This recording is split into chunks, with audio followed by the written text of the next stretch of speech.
Hello and welcome back to my channel. This is Small Line Books and my name is Kayomi. Today I have for you 3 Caribbean reading recommendations to get you out of a reading slump.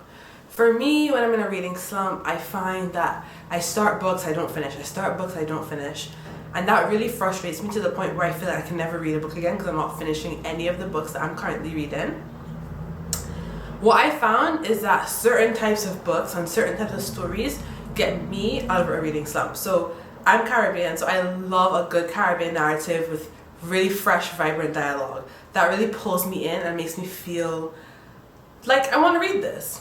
But specifically, books that are about multi-generational narratives definitely suck me into the book where I feel like I have to finish it. And then short story collections feel manageable. I don't have to read them in order. I don't have to finish them all at once. Each story is independent. I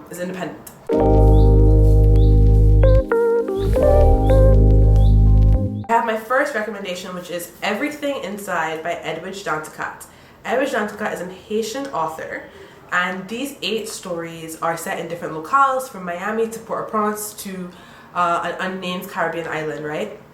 And they all examine power and humanity. In one of the stories, a man is falling to his death in slow motion, and he is reliving all of his life's moments that he's about to, and memories that he's about to lose because he knows he's dying, he's falling. 2 lovers are brought together after the Haitian earthquake that they're both wounded from, and we kind of see how the Haitian earthquake has impacted in 2010, has impacted their relationship. What I love about Danticat's writing is it's so fresh and it's so vibrant, and I feel like Caribbean writing is always described as vibrant, but there is this vibrancy to Caribbean writing. Her dialogue is very precise, and the stories are searing, and these are stories that have stuck with me to this day when I have read this book a while ago. And I think that that's the beauty of Edwidge Danticat's writing, is that she leaves a mark on you.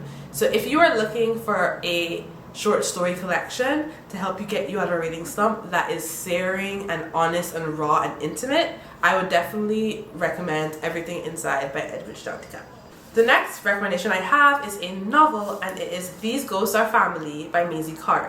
Maisy is a Jamaican American author, and this is a novel that follows the family of Stanford Solomon. And Stanford Solomon is a man who's now wheelchair bound, and he's about to die.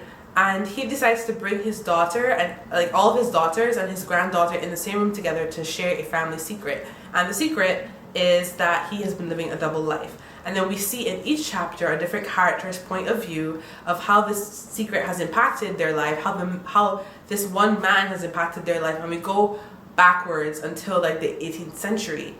So we follow this family tree and this dynamic, but it has an element of magical realism, where literally these ghosts are family. So in Jamaica and in the Caribbean, the word for ghost is duppy. In a lot of countries, duppy. So the duppy is following these people, and you see that come to life on the page. And it's this metaphorical ghost too, of course, like what are the things that we leave lingering once we pass away? What are the issues in families? And it explores that. It explores infidelity. It explores obeah, which is witchcraft in the Caribbean. And I think it's such a really ambitious debut novel because this is the author's first book. And what I love about this book is I keep thinking about the story. And when I was reading it, I got so engrossed. And I think that's what multi-generational family narratives do to you, is they really suck you in. So you're looking for a book to suck you in, you want to actually read, this is the book for you. Okay, and my last recommendation is How to Love a Jamaican by Alexia authors. What a name. Another Jamaican American author. And what I love about this book is the name. Like, what a name is that? Like, How to Love a Jamaican. It's really clever, she is. This is very queer. There are lesbian stories in this book. The author herself identifies as queer. And I love these stories because they're so modern, or they're so contemporary, and they feel very of the moment. And it deals with hints of jealousy, infidelity, because what is a Caribbean book if it does not deal with the theme of infidelity?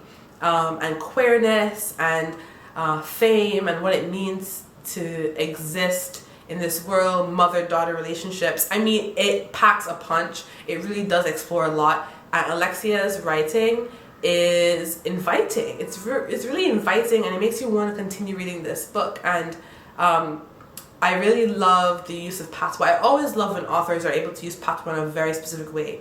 And Alexia does that. I love when Caribbean authors explore queerness, something that I really resonate with. So yeah, this is my other recommendation. That is all my recommendation. I hope that you enjoyed this video. I'll see you next time at A Small Line Books. Bye.